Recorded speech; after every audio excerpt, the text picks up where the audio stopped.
Russia should return to full participation in the initiative, and we urge all parties to swiftly agree to sustain this crucial program through the months to come. Any disruption to the initiative risks spiking food prices, lowering the confidence of insurers and commercial shippers who have returned to Black Sea routes, and further imposing hardships on lower-income countries already reeling from dire humanitarian crises and global food insecurity. The initiative that went into effect on August 1st has been a great success. It has brought more than 9.5 million metric tons of grain to world markets. It has enabled life-saving food aid to reach vulnerable people in Afghanistan, Somalia, Yemen, Ethiopia, and elsewhere. The initiative helped decrease global prices of grains and oils and reduce food insecurity in lower and middle-income countries. Russia is again weaponizing food in the war that it started. The most effective step to address the ongoing food security crisis would be for Russia to immediately return to the arrangement and to end its war against Ukraine. Next, we were deeply saddened by the tragic deaths due to a crowd surge in Seoul on Saturday. We can confirm that 2 U.S. citizens were killed and at least 3 more were injured. We extend our deepest condolences to the family and friends of all those impacted. As allies, partners, and friends, the United States stands with the Republic of Korea during this incredibly difficult time. And finally, we are deeply saddened by the news of the collapse of a suspension bridge in Morbi, Gujarat that occurred yesterday. Our condolences go out to the victims of this terrible tragedy and their families, and the United States stands with our Indian partners and has offered support to the government of India. So with that, happy to turn to your questions. Right. Thanks, Ned. Happy Halloween.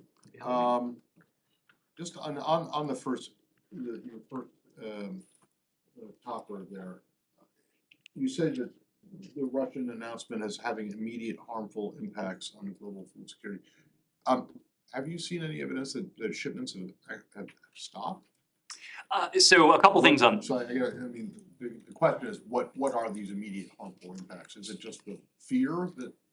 So a couple things on this. Ever since this initiative, there was a degree of uncertainty added to its future.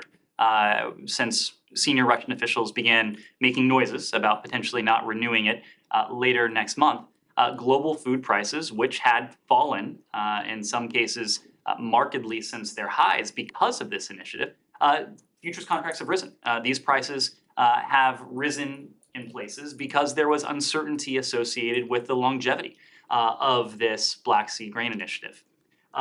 We understand that today there have been some ships that had already gone through a certain stage of the process that have continued to flow inbound, to go outbound.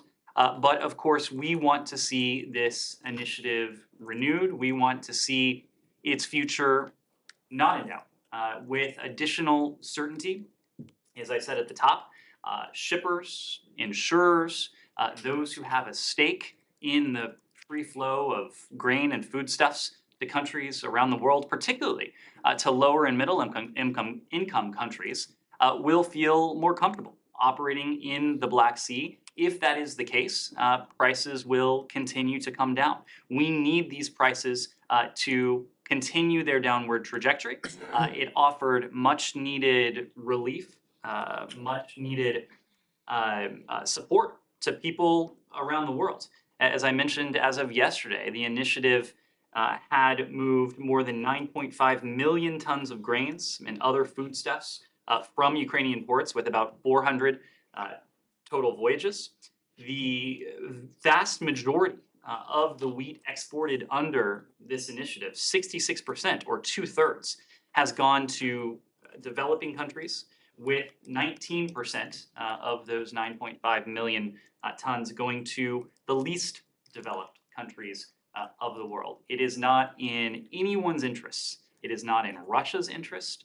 It is not in the interest of the international community to see what could be akin to a form of collective global punishment for this to remain suspended.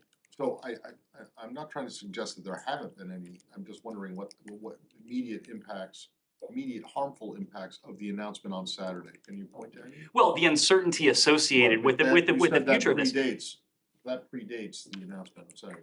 But of course, there was the specter, the looming specter, that Russia would withdraw from this, and now with Russia's stated announcement that it's suspending its basically just the participation. uncertainty has gotten worse. Of course, that is absolutely true. And if there is a standstill in ships that are taking part in this, of course, prices will rise. As of yesterday, there were 97 loaded vessels, 15 inbound vessels had registered for the JCC. An additional 89 had applied to join the Joint Coordination Center, had applied to join to be part of this program. It demonstrates the strength of this initiative, but it also demonstrates the great demand for grain and for foodstuffs around the world. We want to see to it that this flow continues unimpeded. Humara.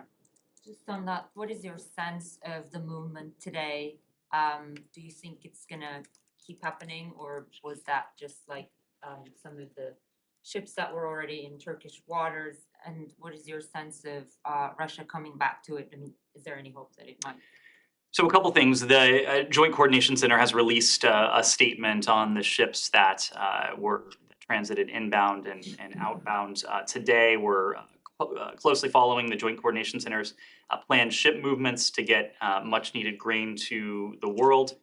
Broadly, we of course urge Russia to honor the commitment that it has, not only to the parties to this agreement, Ukraine, the United Nations, and Turkey, but also the obligation it has to the rest of the world, not to stand in the way of the delivery of much needed grain and other foodstuffs. We understand and we are deeply appreciative of the efforts of the UN Secretary General to engage with the parties. We understand that he has put off travel to be focused on this. The UN was instrumental in bringing about this initiative in the first instance, and we are going to support the Secretary General in any way appropriate, any way that we can, as he seeks to have this grain initiative resume and to add a degree of longevity to it. I'll just put a finer point on it. Any act by Russia to disrupt critical grain exports would be essentially a statement that the Kremlin doesn't care if people and families around the world pay more for food or go hungry. We've seen Russia engage in what appears to be collective punishment for the people of Ukraine. Again, ironically and cruelly in the context of a war that Russia itself started. But Moscow's suspension of the initiative would be tantamount to collective punishment for the rest of the world, but especially lower and middle income countries that so desperately needed this grain. The vast majority of grain associated with this initiative has gone to the developing world. We want to see that continue. Right, given what they've been saying since this morning, is the US looking at an alternative if they actually go ahead and suspend their participation for good? Like, are you at all talking with any countries about transferring this grain, this food overland, or any other alternative potential route? Well, the ability of Ukraine to export its wheat, even since the grain initiative went into effect in August, it has been an all of the above approach. So it, of course, has not only been Black Sea, but there are also have been overland routes that have been functional since the start of Russia's war against Ukraine to some degree. We, of course, will work with our Ukrainian partners to see to it that those overland routes continue to be effective, but there is no substitute for the ability of Ukraine to export wheat through the Black Sea. And I think you see that in the metrics that we've already talked about during the course of this briefing. 9.5 million metric tons of grain through the Black Sea Grain Initiative, the vast majority of which is going to the developing world. Infrastructure for overland routes, that is something that it is certainly difficult to construct, it is difficult to maintain, not to mention in the context of ongoing brutal attacks by the Russian Federation. So there is no substitute for the Black Sea, for Ukraine's Black Sea ports, in any effort by the Russians to stand in the way of the ability of the rest of the world to be able to eat, to be able to live. that is something that would earn tremendous condemnation from countries around the world. Ned, I just Sean, and then I'll Here's just a say, follow-up. The Russians are saying that they want guaranteed. Basically don't attack Crimea and then the grain will go through. That's what the Russian military is proposing. Is that something that's that could be in the cards? Is that something that could be under discussion? Sean, what you're describing appears to be either collective punishment or collective extortion. This is not a bilateral issue between Russia and Ukraine. It is not an issue between any two countries on the face of the earth.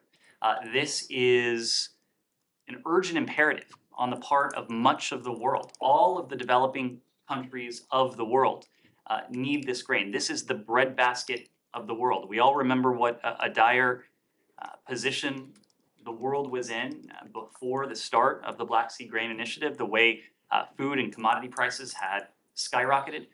Those prices have fallen with the onset of this initiative, but all of that progress hangs in the balance if Russia doesn't resume its participation in this. This is not something that would just strike out at Ukraine. This is something that would be a painful blow to the rest of the world.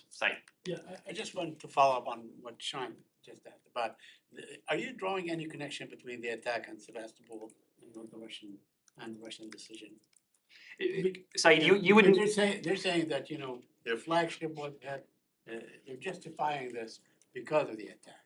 Said, you would need to speak to the Russians for any justification that they would cite for pulling out of this Black Sea Grain Initiative.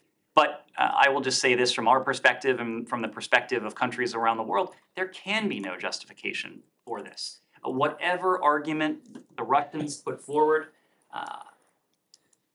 doesn't take into account that this would block, this would impede the ability of grain to reach countries around the world that's desperately in need of it. You can listen to Russian justifications for the actions they've taken throughout the course of this war. They, in many cases, have been entirely devoid of facts, increasingly detached from reality.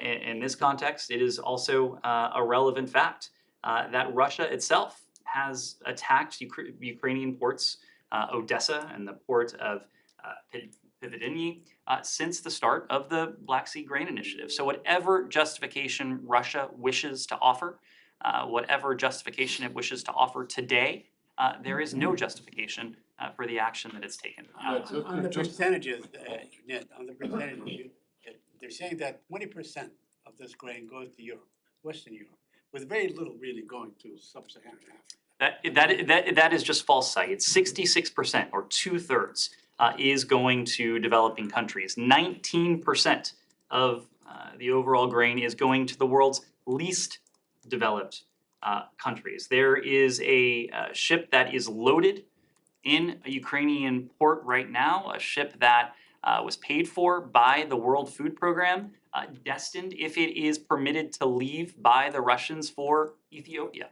a country in a region that desperately needs this.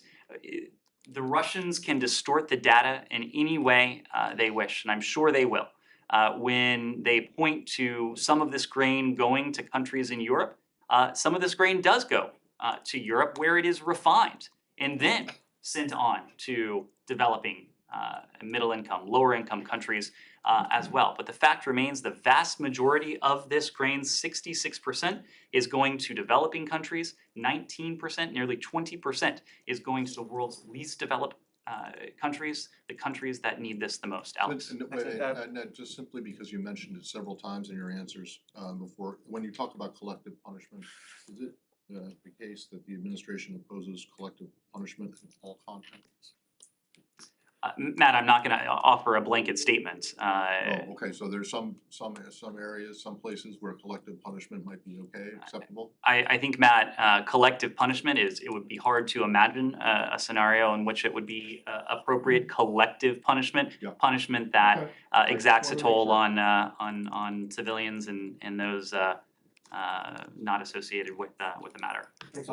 Another punishment here. You just called Russia to return to the full participation in the grain deal. Can you also please speak to what you are going to do if Russia refuses to do so, given the scope of the damage that is being done?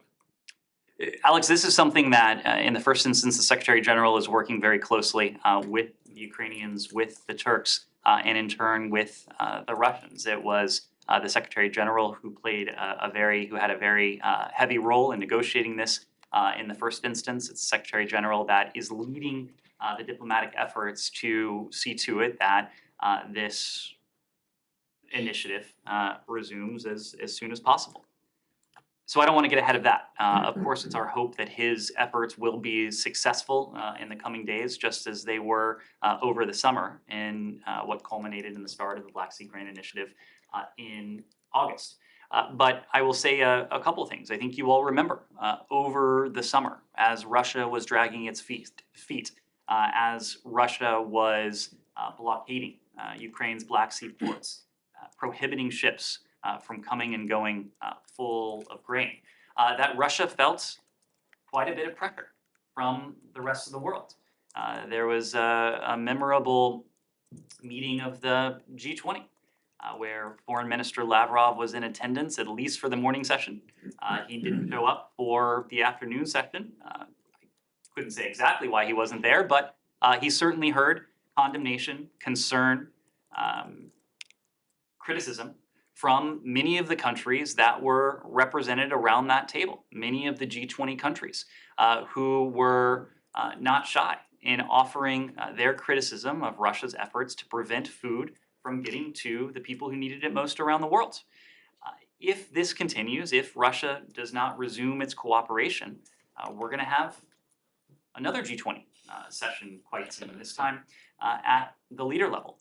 It is quite likely that countries around the world will voice their condemnation, voice their criticism, and they have every right to do that because Russia would be exacting a toll on the rest of the world. This is not a toll that is unique to Ukraine. This is a toll on the rest of the world, and Russia would hear about it from the rest of the world. And Ukrainians woke up today for another wave of missile attacks. Not actually, there was no military target at all.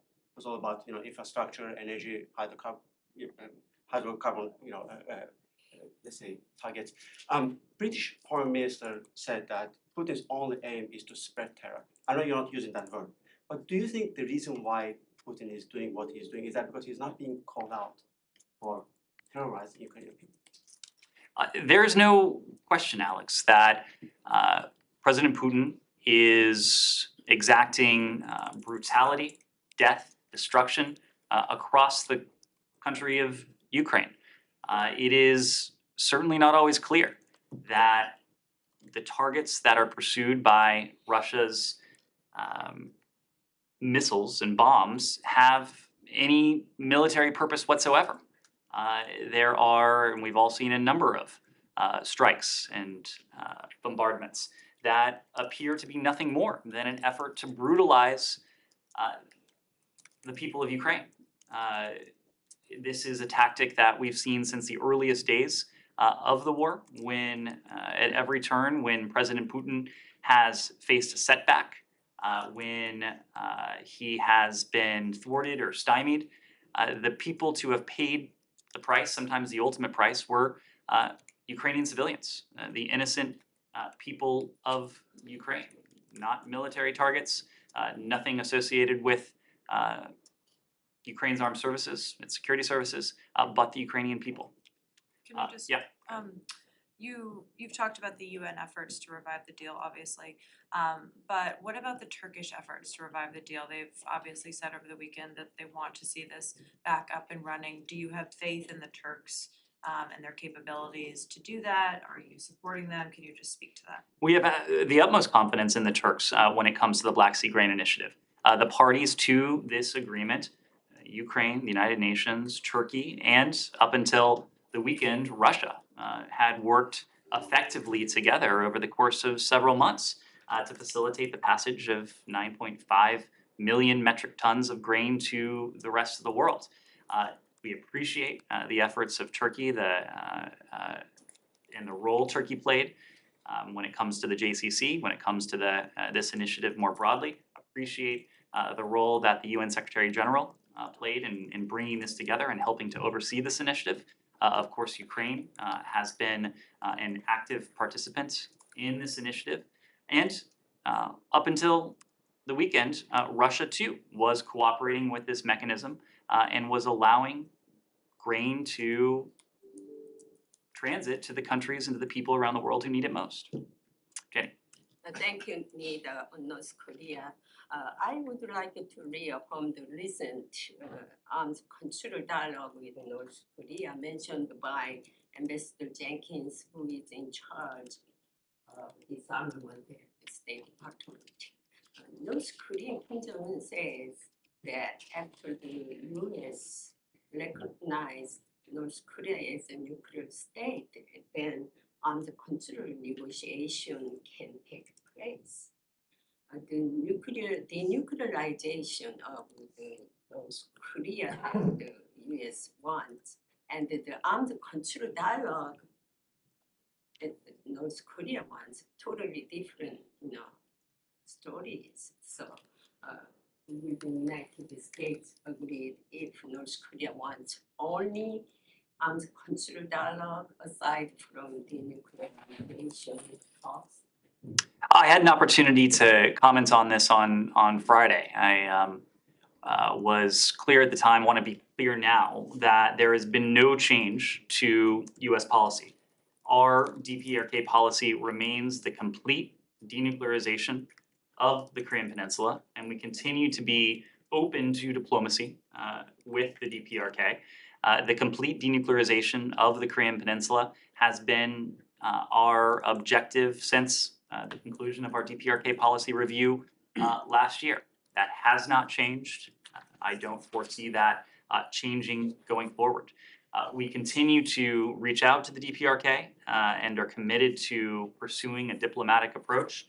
That policy review also found that, in our estimation, a diplomatic, practical, pragmatic approach is the best means by which to effect that overarching objective, the complete denuclearization of the Korean Peninsula. We, of course, would like to see the DPRK engage in serious, substantial dialogue on this. Up until now, they have not done so. We have made clear we don't have preconditions to dialogue. It sounds like the DPRK may be in a different position, but we believe that by engaging in dialogue and diplomacy, we can most effectively bring about what is our ultimate objective, and that's the complete denuclearization of the Korean Peninsula. Is there any possibility that the United States will eventually recognize North Korea as a nuclear state? That is not our policy. I do not foresee that ever becoming our policy. Yes. Is North Korea part of the topic between Secretary Blinken and Chinese State Councilor Wang Yi this morning? We both issued readouts following the call that took place yesterday evening Eastern time. There were a range of topics discussed, but ultimately it was an opportunity for Secretary Blinken and State Councilor and Foreign Minister Wang Yi to demonstrate that we mean what we say when we have a commitment to maintaining open channels of dialogue. We believe that this is a bilateral relationship that has to be managed responsibly. We are committed to responsible management of this relationship. We believe in high-level dialogue. The call last night spoke to that as well. There are a range of issues in the bilateral relationship. There are a range of concerns in the broader region as well. I'm not in a position to go beyond what was in the readout, but we believe we have a responsibility to engage our PRC counterparts regularly regarding this. Can you share how long is the phone call and what's the atmosphere like? It was a phone call that lasted over an hour. It was about 70 or so minutes. We would characterize the phone call as productive, as useful. It was professional. Secretary Blinken and Foreign Minister and State Councilor Wang Yi had an opportunity to discuss a number of issues, but Secretary Blinken, for his part, thought it was important to raise once again Russia's continued war against Ukraine and the threat it poses to global peace and economic stability and prosperity. This is something that the PRC has heard from us directly a number of times in recent months. They've heard it from us over the phone. They heard it from us in Bali when Secretary Blinken met with Wang Yi for over 4 hours, almost 5 hours at the time. They heard it in New York when Secretary Blinken and Wang Yi met at the time. But there were a number of issues also discussed, including Haiti, where the humanitarian situation there is unsustainable. The status quo is unsustainable. The Secretary made the point that for the sake of the Haitian people, the humanitarian concerns on the island of Haiti, we need to set aside any political disagreements, any political issues, and really focus on that humanitarian plight and how we can help relieve what the Haitian people are enduring at the moment. And in the Chinese statement, the readout, it says Wang Yi said the United States should stop trying to contain and suppress China and avoid creating obstacles to the relationship. What is the Secretary's response? Well, the Secretary's response is a point he's made repeatedly. It's a point that was really central to the speech he gave in May, in which he outlined our approach broadly to the People's Republic of China. He said at the time, and this has been true ever since, we don't seek to contain China. Our goal is not to hold China back. Our goal is to uphold the rules-based international order that has helped to manage constructively and effectively relations between states for the better part of 80 years. Any idea that, any notion that our policy is directed against China or any other country around the world is not true. It is true, of course, that we have profound disagreements with the PRC in a number of areas. Ultimately, it's a relationship that is predicated at its core by competition.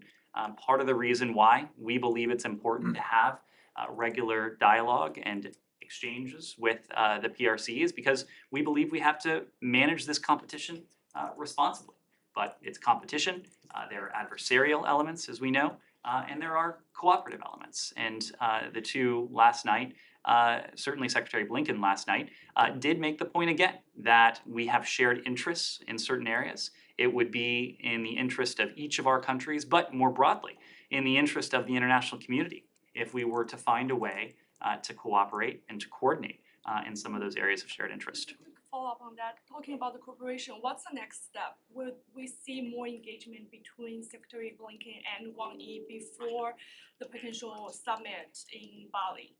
I couldn't speak to any forthcoming phone calls. What I can tell you is that the Secretary has made clear to his counterpart on at least a few occasions now that he should feel free to pick up the phone anytime.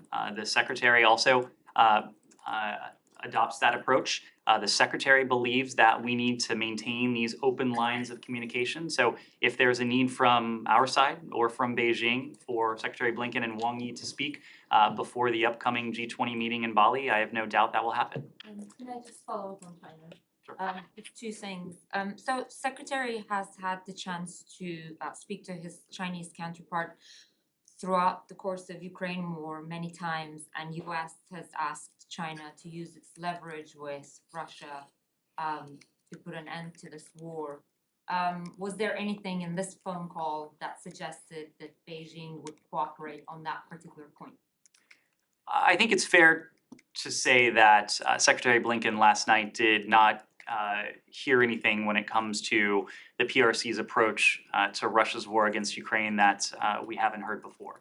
I'm not going to characterize it, but of course the PRC has spoken publicly to its approach. Interestingly, President Putin has also spoken to the PRC's approach, made an interesting comment, as I recall, that the Russians have heard privately from the PRC about concerns that the PRC has regarding Russia's prosecution of this war against the people of Ukraine. It's really no surprise that the PRC would voice these concerns, at least in private, because what Russia is doing, is attempting to do in the context of Ukraine, flies in the face of everything that we have heard from the PRC and the international system over the course of decades. The PRC consistently emphasizes the role of sovereignty, state sovereignty, the inviolability of international borders, the right of countries around the world to determine their own foreign policy. That is what is at stake when it comes to Russia's war against Ukraine. Russia is taking aim at the Ukrainian people, at the Ukrainian government, but it's also taking aim at those very principles. And the possibility of a meeting between President Biden and Xi, was that discussed? And based on that discussion, should we expect that meeting to happen? I don't have any updates for you on that. Of course, I would defer to my White House colleagues to speak to any potential meetings that President Biden would have. As they have said before, during their last conversation, the two presidents tasked their teams to look into the possibility of a meeting in the coming weeks. But I would need to refer to the White House on next steps there. Yes, and I'll come back. Thank you. Despite Secretary Blinken's effort to engage Prime Minister Kurti last week and urge him to extend the deadline for license plates, he refused to do so. What will the Biden administration and Secretary Blinken do if Kurti continues to say no to Secretary Blinken and the United States and the EU ultimately? Well, our efforts are ongoing. You know that we released a statement last week to make very clear our belief and the belief of our international partners that the government of Kosovo needs to extend the implementation period. Kosovo, of course, has the right to implement this change under the Brussels Agreement, but we're disappointed, we're concerned that the government of Kosovo has rejected the requests and advice of its closest international partners on implementation. We encourage Kosovo and Serbia to continue to engage in the EU-facilitated dialogue. We will remain in close touch with our partners in the region. We will remain in close touch with the EU that is facilitating this dialogue. But I don't have any additional steps to preview at this time. Okay, just one more, because Kosovo government announced that they will start issuing first police warnings from tomorrow to November 21st. And then on November 21st, they're going to start with 150 euro fines against Serbs who refuse to comply. Does Secretary Blinken agree with Prime Minister Kurti with this step to fine Serbian population? And if not, what would you suggest as the best way to resolve this dispute? We've been clear in public and in private that the international community, including the United States, seeks a full delay in the implementation of these matters. We don't seek a partial delay. We don't seek phased implementation. The international community has asked the government of Kosovo for a full delay in implementation. And again, these discussions are ongoing, discussions with parties in the region, discussions with the EU as well.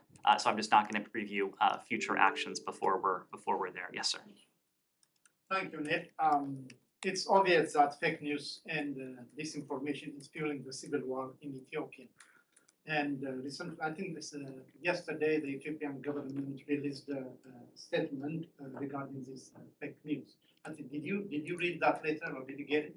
I'm familiar with it. I read the copy you provided me. Yeah, it says Ethiopian condemns responsible allegation of atrocities for sinister political agenda. Since I gave you the letter, I don't have to read it or to read all the letter, but at the end, the Ethiopian government says the government of Ethiopia is thus forced to weigh its option and consider its relations with some states and entities that are making unsubstantiated and politically motivated accusations of such gravity against the country. What is your thought on this kind of allegation?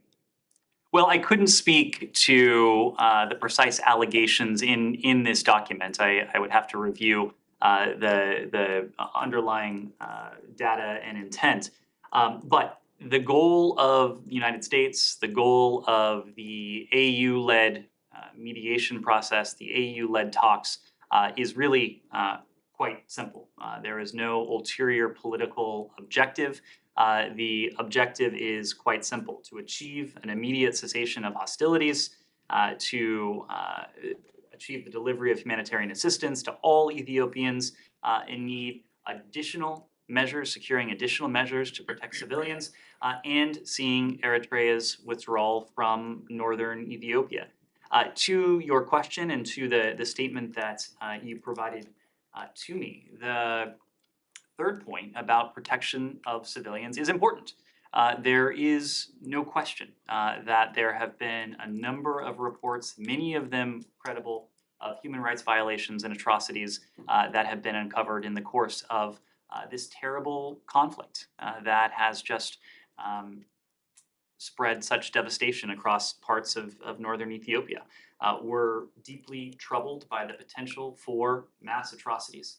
We reiterate our grave concern over reports of violence committed against civilians during the conflict, and we call again on all armed actors to immediately cease all such violence and to end hostilities to enable the space for a peaceful resolution. We believe the ongoing talks in South Africa, where our special envoy for the Horn of Africa, Mike Hammer, continues to be both as a participant and an observer. We believe this dialogue and these talks provide the best opportunity for the parties to sit down together and hopefully for the parties to bridge their differences and to make progress against these four goals. Hey, Ned, we all want to see this war to end peacefully, but as you know, the first peace talks held between the Ethiopian government and TPLF leaders fell apart.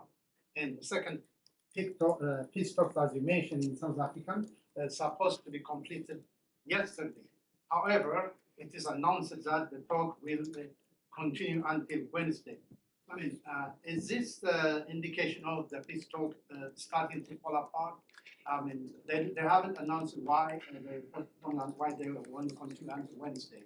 You have anything to say about it? It's an indication that the parties arrived in South Africa with quite a bit of distance between them.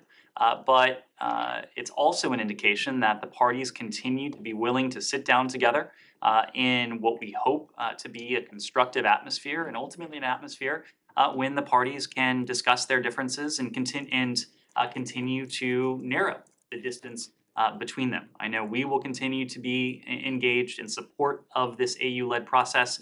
Our special envoy will remain in South Africa for as long as the talks continue. At least that's his plan as of now. We think it is a good thing that the parties continue to talk. Let me move around a little bit, Michelle. I'll come back to you if we have time, but I'm trying to move around. Michelle. Yeah, I have a couple of questions, if you don't mind. The first, any comments on the upcoming Chinese president visit and the summits that he will hold in Saudi Arabia? Will it add any tension to the relations with the U.S.? I'm not aware that both countries have confirmed the visit, so I would, of course, defer to Saudi Arabia and the PRC to speak to any impending bilateral visit between the two leaders. The point that we have made consistently over the course of this administration is that we are not asking countries around the world to choose between the United States and the PRC. We're not asking countries around the world to choose between the United States and any other country.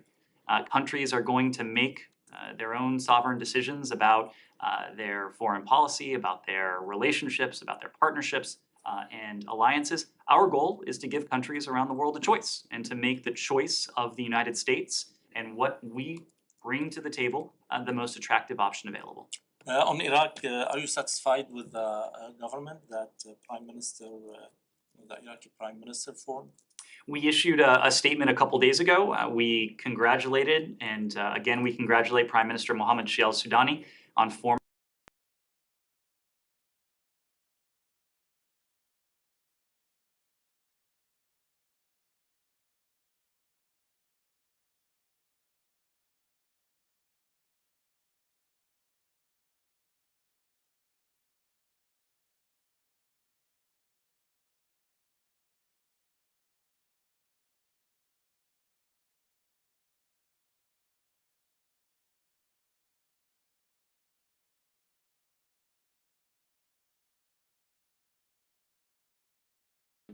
Form in elect a new president. As I was speaking to the team before this briefing, it was my understanding that Parliament was still in session and talks are ongoing. But as we've stressed, it's for the Lebanese Parliament to determine the next president in accordance with the demands of the Lebanese people, to meet the urgent needs of the Lebanese people and to unlock critical international support.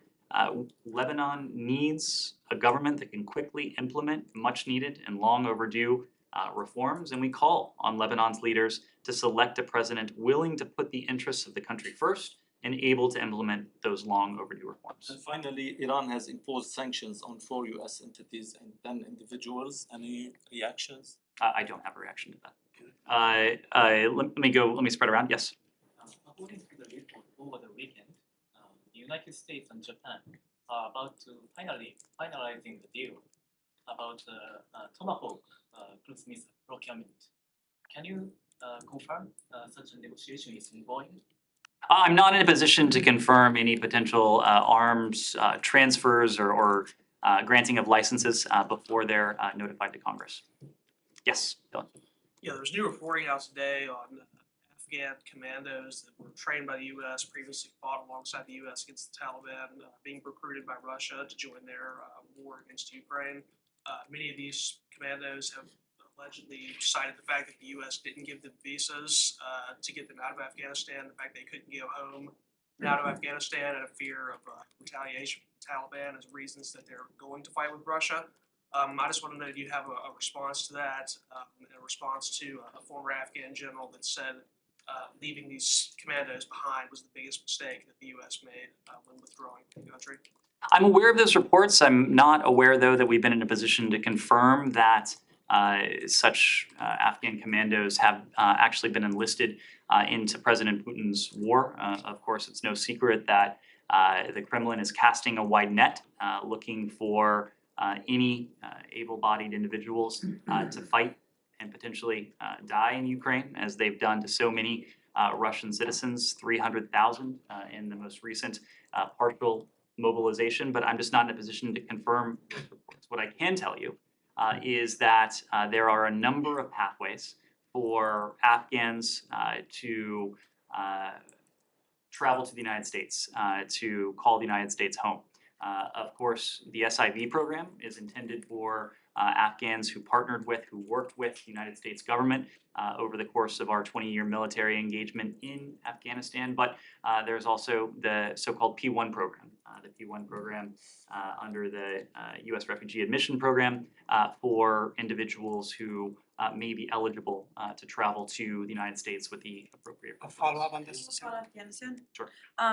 So what would your message to those Afghan commandos be if they're receiving these kinds of messages from the American government? Look, I'm not in a position to offer specific guidance to any individual. Our message has been to all Afghans that there are a number of programs that could facilitate their presence in the United States or a third country. I think the allegation here is that some of these commandos are already present outside of Afghanistan.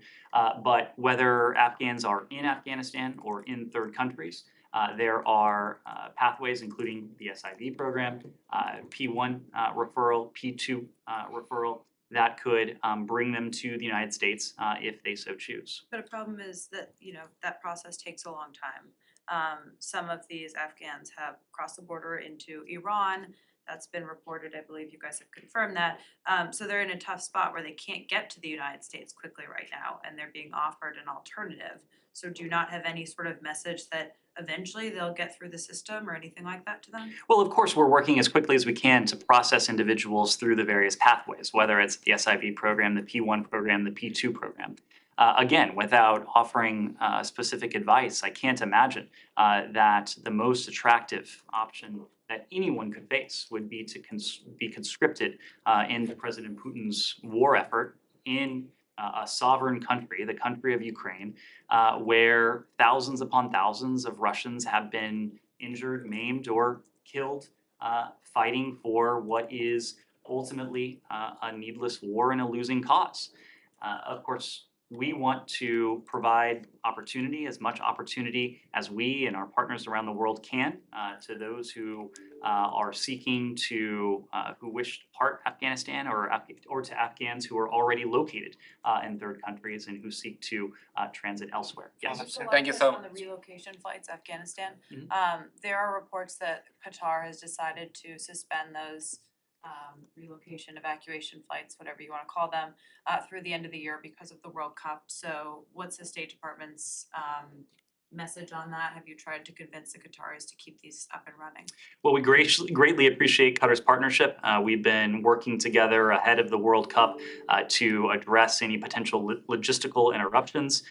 We remain prepared with alternative arrangements as needed to preserve our ability to carry out this important objective. As of right now, relocation flights continue to depart. One departed today from Kabul, and will continue to keep true to our word that we will do everything we can to facilitate the relocation of those who wish to depart Afghanistan. How many were on the flight today? I don't have numbers today. Thank you, Jan Zewali, Yes, go ahead. from Airway News TV. Former Prime Minister of Pakistan, Imran Khan, is heading a protest march towards capital city Islamabad, demanding fresh elections. But in his speech, he is once again blaming United States for regime change in Pakistan. We talked about this many times. But the question is that this is a concern that a popular leader in Pakistan leading an anti-American campaign. What we can do is counter disinformation, misinformation with information. And we've said many times now, including in this briefing room, that there is no truth to these allegations. We won't let propaganda, we won't let misinformation or disinformation get in the way of an important bilateral relationship, including our valued bilateral partnership with Pakistan. We value that long-standing cooperation between the United States and Pakistan. We've always viewed a prosperous and democratic Pakistan as critical to our interests. That remains unchanged. So general elections in Pakistan are expected in next few months.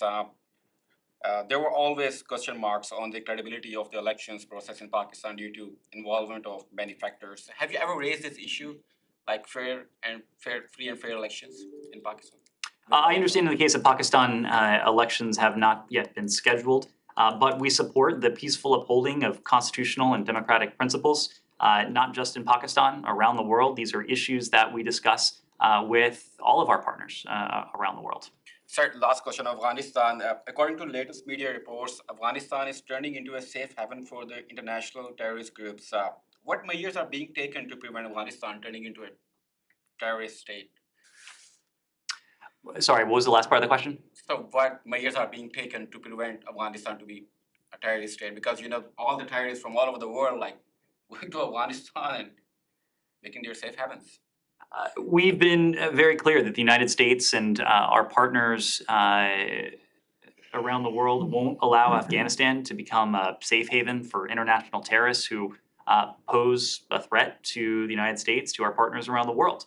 The Taliban's actions in sheltering the leader of al-Qaeda in Kabul, they fly in the face of the Doha Agreement and their repeated assurances to the world that they would not allow Afghan territory to be used by terrorists to threaten the security of other countries. Of course, we know how that story ended. President Biden has been very clear that we will maintain the capacity to act unilaterally if necessary to address any emergent terrorist threats or concerns when it comes to Afghanistan. Our special representative for Afghanistan, Tom West, recently met with the Taliban in Doha.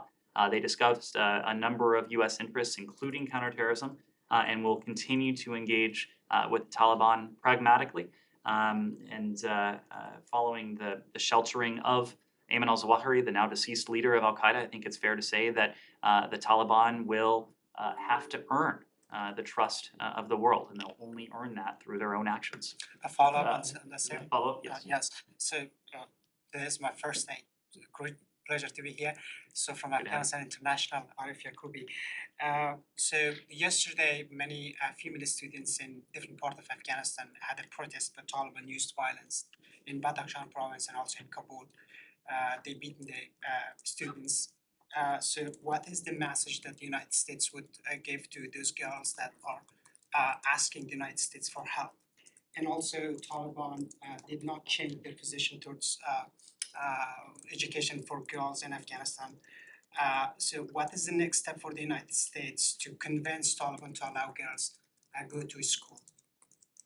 When it comes to our concerns, human rights, and what the people of Afghanistan face, but particularly what the women, the girls, ethnic and religious minorities in Afghanistan face, including from the Taliban, that is at the top of the list. Every time we have engaged with Taliban, including most recently when Tom West met with Taliban representatives in Doha, we raise the imperative of human rights. This is not only an imperative in terms of any relationship that we have or might have with the Taliban, but most importantly, it is about the commitments that the Taliban have made to their own people, the pledges they have made publicly and repeatedly to their own people, that they will respect their universal rights, their freedoms, and allow their people to exercise what should be universal and fundamental rights. Of course, the Taliban has not lived up to that. In the face of that, we are and have provided, we continue to be the world's most generous supplier of humanitarian assistance to the people of Afghanistan. Much of that funding going to those who are most directly impacted by the Taliban's decisions or neglect for the state of the human rights and fundamental freedoms, which should be the fundamental freedoms of their own people. But we're also working with the international community to make very clear that any relationship, any improvement in relationship that the Taliban seeks to have with the international community won't be possible until and unless the Taliban changes its approach, allows every Afghan citizen to be a full member of Afghan society, and to have those universal rights respected. The simple fact and the more practical fact is that the Taliban is learning and will learn over time that if it systematically excludes half of its population, more than half of its population when you include women, girls, minorities, that is not a country that will be stable. It is not a country that can be prosperous. It is not a country that will be able to enjoy opportunity that countries around the world have. So we'll continue to look at appropriate costs and consequences. We'll continue to provide humanitarian support, and we'll continue to use our voice when and where we can. On Afghan commander side, so since our channel broke that news and we talked directly to those Afghan commanders in Iran, they confirmed to us that the Iranian government is training them and asking them to join Russian for war in Ukraine. And there are some reports that some of those Afghan commanders who were trained directly years ago by the United States are perhaps in Afghanistan or somewhere that are not safe, and they are seeking for somewhere to be safe. So what is the United States message to those commanders who were trained by the United States and are seeking some place to be alive?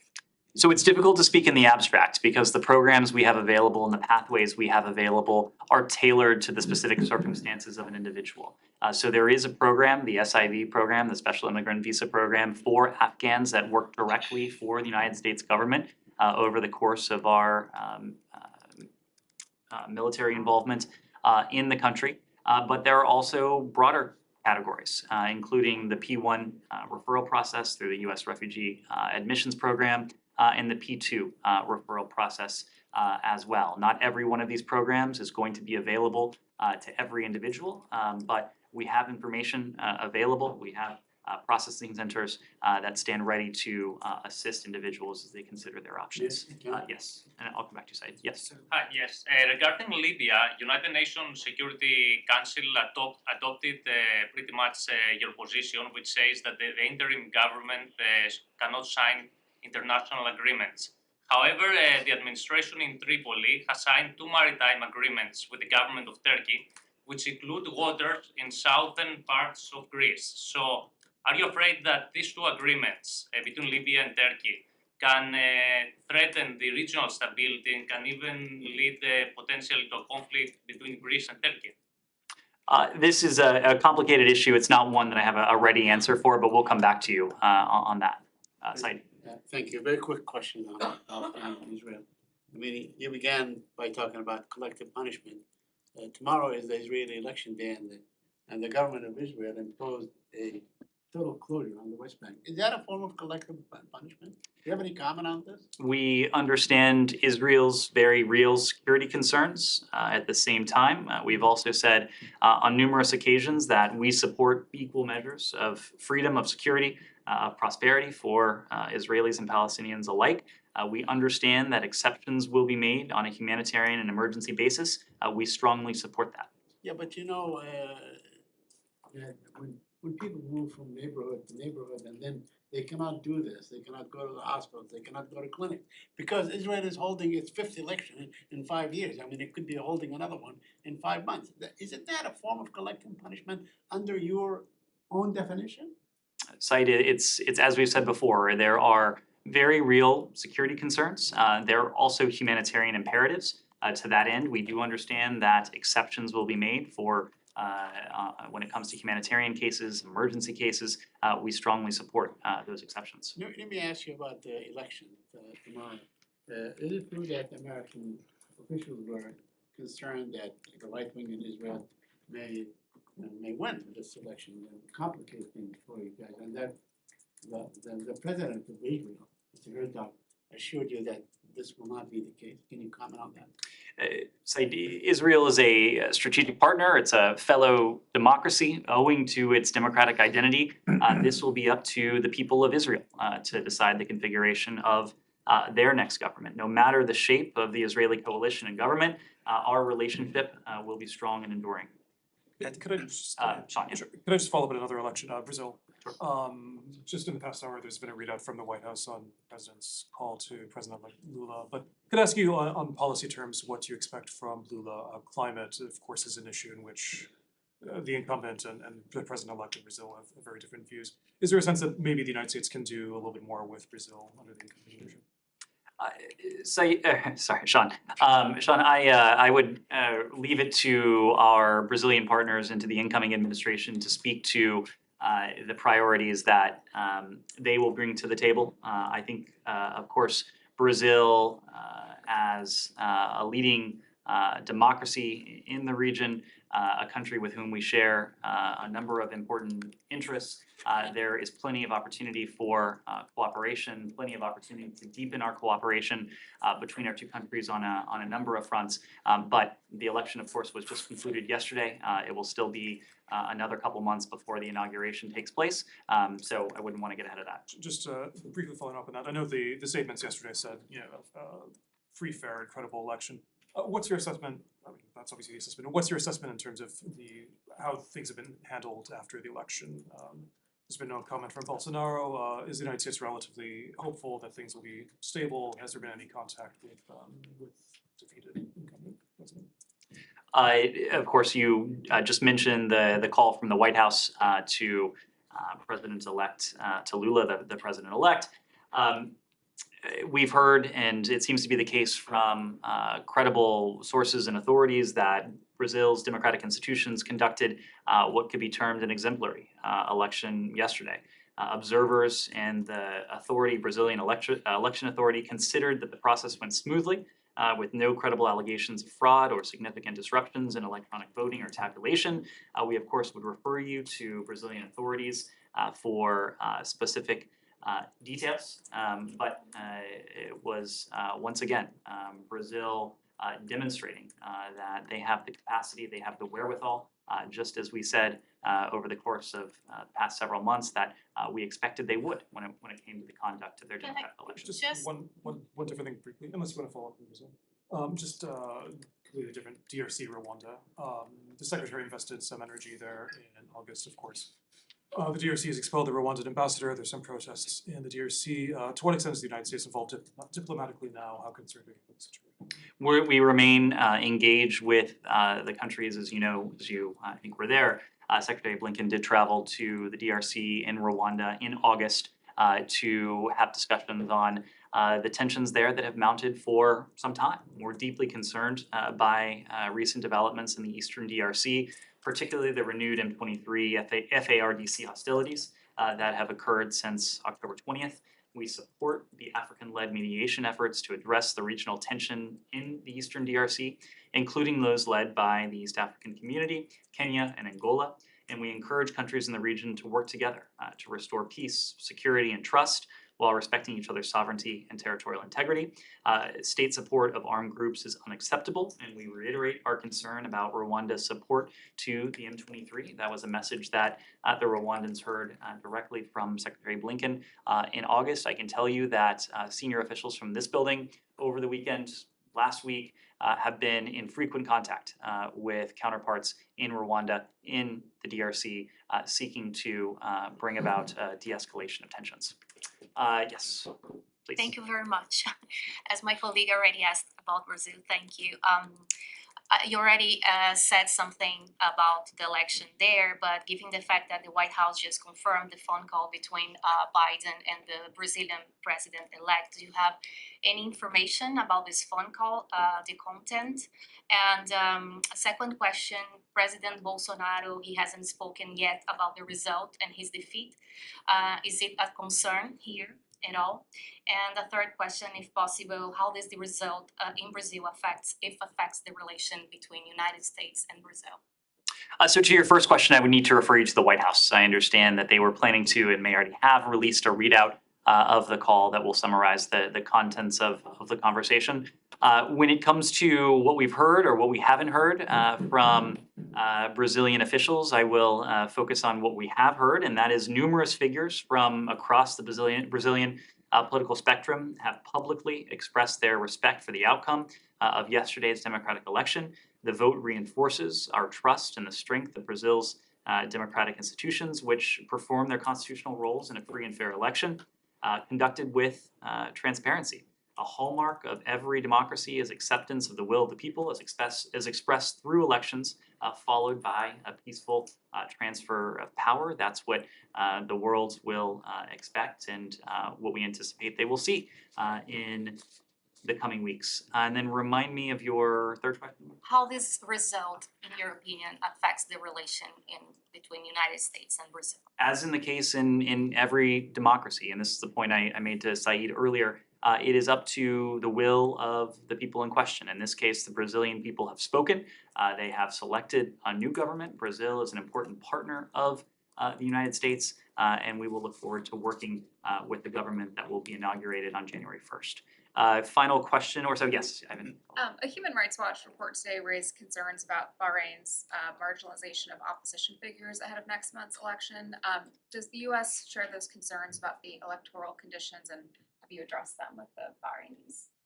I'll see if we can get you any more details on this. I think it's fair to say that around the world, in the Middle East, but in regions around the world, we underscore the importance of space for civil society, opposition groups, political opposition groups, and urge countries around the world to protect that space and to allow those voices to be heard. But when it comes to Bahrain, I'll see if we have anything in particular.